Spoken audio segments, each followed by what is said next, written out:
ఎలాగా చేసుకోవాలి అనుకుంటున్నారు కదా, మరి అస్సలు మిస్ చేసుకోకుండా ఈ న్యాచురల్ ష్యూర్ వల్ల ఆలోవేరా మౌత్ వాష్ అయితే యూజ్ చేసాయండి. ఓకే, ఎందుకు ఆలస్యం, మీ శ్వాస ఎప్పుడు తాజాగా ఉండాలి అని అనుకుంటున్నారా? సో ఆఫ్టర్ బ్రషింగ్ అయిన తర్వాత ఒక్కసారిగా దీన్ని ఇలా షేక్ చేసి వెంటనే కొంచెంగా మీరు ఈ కప్లో తీసుకొని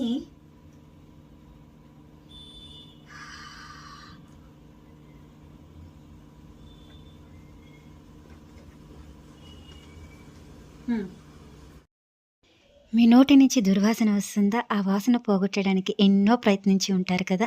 ఒక్కసారి ఈ నేచర్ ష్యూర్ వల్ల అలోవెరా మౌత్ వాష్‌ని అయితే ట్రై చేసి చూడండి. అస్సలు మీకు ఎలాంటి దుర్వాసన లేకుండా నోటి శ్వాస తాజాగా ఉండేలాగా మీ పార్ట్నర్‌తో పాటు మీరు మంచి కిస్‌ని ఎంజాయ్ చేస్తూ ఒక మెమరబుల్ డేని అయితే గడపగలుగుతూ ఉంటారనమాట. మరి ఇంకెందుకు ఆలస్యం, డిస్క్రిప్షన్‌లో లింక్స్ ద్వారా ఈ అలోవెరా మౌత్ వాష్‌ని అయితే బుక్ చేసేసుకోండి.